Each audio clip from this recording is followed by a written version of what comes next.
Praise the Lord brother and sister everyone. கர்த்தருடைய நாமத்திற்கு மகிமுண்டாவதாக. கர்த்தருடைய கிருபையினால் பரிசுத்த வேதாகமத்திலிருந்து ஆதியாகமம் 3ஆம் அதிகாரம் 6 8 வசனத்தை பார்ப்போம். 6 அப்பொழுது ஸ்திரியானவள், அந்த விருட்சம் புசிப்புக்கு நல்லதும் பார்வைக்கு இன்பமும் புத்தியை தெளிவிக்கிறதற்கு இச்சிக்கப்படத்தக்க விருட்சமுமாய் இருக்கிறது என்று கண்டு அதின் கனியை பறித்து புசித்து தன் புருஷனுக்கும் கொடுத்தாள், அவனும் புசித்தான்.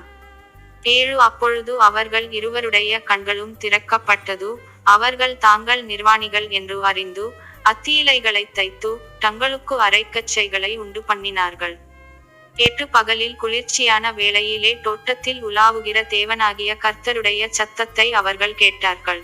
அப்பொழுது ஆதாமும் அவன் மனைவியும் தேவனாகிய கர்த்தருடைய சந்நிதிக்கு விலகி தோட்டத்தின் விருட்சங்களுக்குள்ளே ஒளித்துக் கொண்டார்கள். இந்த வேதத்திலிருந்து நாம் கற்றுக்கொள்வது, சாத்தானுக்கும் ஸ்திரீயைக்கும் சோதிக்கும் முயற்சியால் வெற்றி உண்டாயிற்று. சாத்தானுடைய தந்திரம் நிறைவேற்றுகிறது. ஏவாள் சாத்தானுடைய வார்த்தையினால் வஞ்சிக்கப்படுகிறாள். அவள் தேவனுடைய கட்டளை மீறுகிறாள்.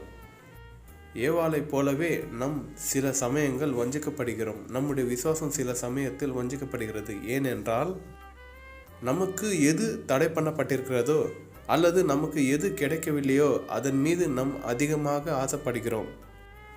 தடை பண்ணப்பட்ட விருட்சத்தின் கனியை புசித்த போது அவர்களுடைய இருவருடைய கண்கள் திறக்கப்படுகிறது. அவர்கள் தங்கள் நிர்வாணிகள் என்று அறிந்து கொள்கிறார்கள். பாவம் செய்வதற்கு முன்பாக அவரிடத்தில் இருந்த சந்தோஷமும் மகிமையும் மேன்மையும் எல்லாமே அவர்களை விட்டு உரிந்து போடப்படுகிறது. அவர்கள் வஸ்திரமில்லாத நிர்வாணிகளைப் போல இருக்கிறார்கள். அவர்களுக்கு பாதுகாப்பு இல்லை. அவர்களுடைய பாதுகாப்பும் அவர்களை விட்டு விலகி போயிற்று. தங்களை காத்து கொள்ளக்கூடிய எந்த ஒரு ஆயுதமும் அவரிடத்தில் இல்லை. பாவம் ஒரு மனுஷனை அசுத்தப்படுகிறது. அது அவனை வேதனைப்படுத்தி அவமானப்படுத்துகிறது. எங்கெல்லாம் பாவம் பிரவேசிக்கிறதோ அங்கெல்லாம் துன்பமும் துயரமும் அவமானமும் பிரவேசிக்கிறது. கடைசியாக வேதத்திலிருந்து ஒரு வசனத்தை பார்ப்போம். 1 யோவான் 5ஆம் அதிகாரம் 4ஆம் வசனத்தை.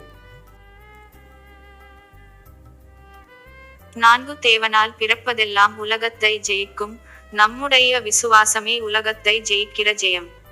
நம் முழுமையாக விசுவாசத்தில் நிலைத்திருந்தால் அநேக காரியத்தில் வெற்றி பெறுவோம். ஆமேன். God bless you.